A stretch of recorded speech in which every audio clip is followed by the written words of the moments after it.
Last year, my 3-year-old Amelia asks me, Dada, why do people die? Why is hard. Instead, I focus on a more practical question. What do we do differently knowing that people die? Then I think about my parents. After my mom died, I appreciated my dad more. One time my dad said to me, Matt, there's a duck living in my apartment. I spent hours explaining to my dad that ducks do not live in apartments. Then, while sitting with my dad one day, I had an epiphany. I called his new iPhone. Quack, quack! The duck was his new ringtone, but he didn't know it. I just smiled. I didn't have much time left with my dad. But I didn't fully appreciate younger people like my wife. I took her for granted. I focused on me, my work, my health, my projects. I thought we had decades left together. That all changed when our daughter was born. August 23rd, 2019, 2 a.m. I'm asleep. My pregnant wife shakes me awake. The contractions started. Meanwhile, she's been cleaning. She doesn't want to come home from the hospital to a dirty house. At the hospital, we go into the operating room for a C-section. Minutes later, we have our first daughter, Amelia. Then I notice my wife's face is gray. The doctor says, "Get her blood count! Stat!" They rush my wife back to the OR. I feed my daughter her first bottle of milk.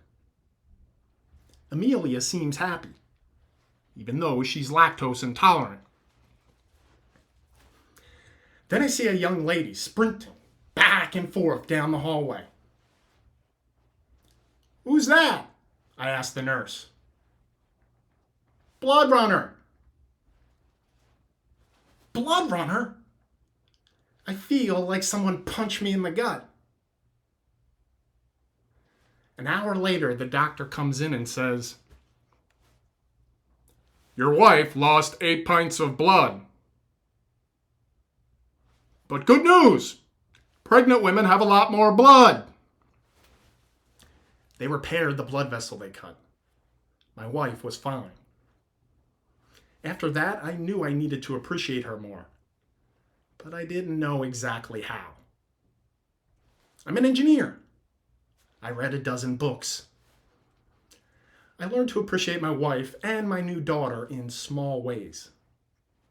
I take Amelia to parks to give my wife time to work out, rest, or sometimes she just cleans in what she calls beautiful silence.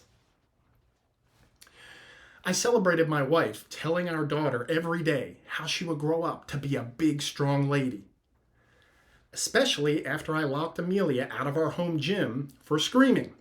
And she screamed through the door, "But Dada, I need to work out. I need to get big and strong." Then, when my wife first mastered cooking salmon, I told her it was restaurant quality. She told me she'd like me to cook more often. These were more quacking duck moments. Extraordinary, ordinary memories. I hunt for moments like this to connect deeply. Many days I fail, but I bag more ducks than before. After a few years of this, I felt like I changed, but I wasn't sure. Engineers like to run tests.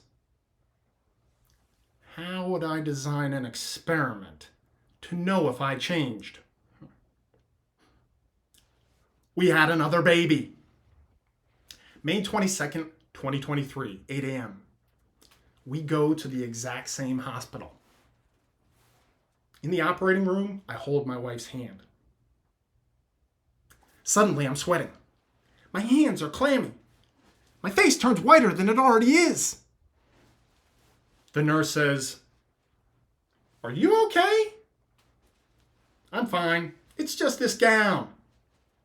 The nurse says, "Do you want to sit down?" "I was already sitting down." They make me sit on the OR floor and take my photo. Then the surgeon vacuums out our daughter Maeve's large dome and says, "My, what a big head you have. You have a beautiful baby girl." While sitting on that OR floor, I knew I didn't take my wife for granted. I had evidence. A picture, sweat stains, and beautiful memories. Besides these extraordinary life events, I had an extraordinary feeling from noticing the ordinary wonder all around us every day, like a child at the park or a good meal with family. These experiences gave me a new test. If it looks ordinary to someone else, if it sounds ordinary to someone else, but it feels extraordinary to you, it is a quacking duck moment. Which brings me back to, why do people die? One day I'll tell my daughters they have to answer that question themselves. And I'll tell them people don't die so we appreciate them more. But still, we can. Ladies and gentlemen, hunt for opportunities to appreciate your people. Never take for granted your own quacking ducks. Create extraordinary, ordinary memories.